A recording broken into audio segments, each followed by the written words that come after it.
Hello student, मैं हूँ Renu Sharma MB international school से। और आज हम पढ़ेंगे पाठ 18 का कोकिलयो संवाद, कौवे और कोयल की बातचीत।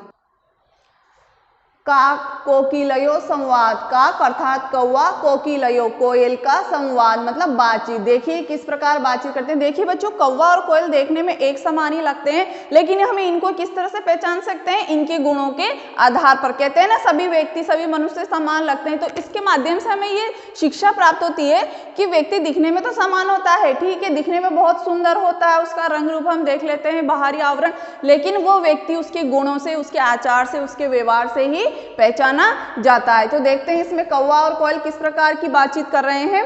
का कह, सबसे पहले कौवा बोलता है, का तुम कौन हो? तुम कौन हो? कोकिला, अहम कोकिला अस्मि, मैं कोयल हूँ, वो जवाब दे रही है। देखिए जब संवाद होता है ना, तो उसमें दो पात्र होते हैं और ये आपस में बातचीत कर रहे हैं। तो एक बार कौवा प्रश्न पूछ रहा है और एक बार कोयल उसका जवाब दे रही है। मैं, तुम कौन हो? मैं कोयल हूँ। का कह, तुम किम करोषि, तुम क्या करोगी? तुम किम करोषि, तुम क्या करोगी? तो कोकिला, कोयल बोलती है, न जानासी तुम नहीं जानते हो कि मैं क्या करूंगी या मैं क्या करती हूँ। न जानासी तुम नहीं जानते हो।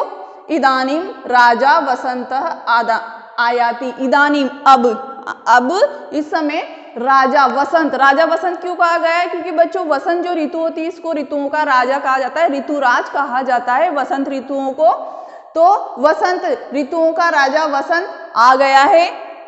तेन हर्षेन अहम गायामी, तो उसमें मैं हर्षेन खुशी से, अहम गायामी मैं गाऊंगी। मैं वसंत जो ऋतुराज है, वसंत राजा है ऋतुओं का, वसंत आ गया और मैं उसमें खुशी से गाऊंगी। का कह, साधु साधु, साधु साधु का अर्थ होता है संस्कृत में अच्छा, ठीक है, ठीक है। तुम मधुरेण स्वरेण गायसी, तुम मधुर स्वर में गाओगी, तुम मधुर स्वर में गाओगी। कुत्र गच्छसि तुम, कुत्र कहाँ, गच्छसि तुम कहाँ जाओगी, ठीक है, तुम कहाँ जाओगी? अब गाने के लिए तुम कहाँ जाओगी? कोकिला, तो कोयल बोल रही है, अहम आम्रवनम गच्छामि, कोयल को आम के वृक्ष बहुत पसंद होते हैं, उन्हीं पर बैठकर वो आम के बगीचों में अपना राग गाती, गुनगुनाती है। तो मैं आम्रवनम में, आम के वन में जाऊंगी। तुम कथम पृच्छसि, पर तुम क्यों पूछ रहे हो? तुम मुझसे ऐसा क्यों पूछ रहे हो? तुम कथम, तुम क्यों पूछ रहे हो?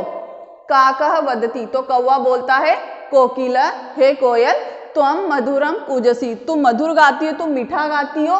तुम मंदम मंदम, मंदम मतलब होता है धीरे धीरे, ठीक है। तुम मंदम मध्यम गायसी, तुम धीरे धीरे गाती हो। तुम मम तौ मम च वर्ण एक एव, तुम्हारा, तौ मम तुम्हारा और मेरा, वर्ण मतलब रंग एक ही है। अतः अहम त्वम च मित्रे, इसलिए तुम और मैं दोनों ही मित्र। क्या बोल रहा है कौवा? कि तुम बहुत मीठा गाती हो, तुम धीरे धीरे गाती हो, और तुम्हारा और मेरा वर्ण एक ही, क्योंकि कोयल भी काले रंग की होती है और कौवा भी दोनों मित्र हैं।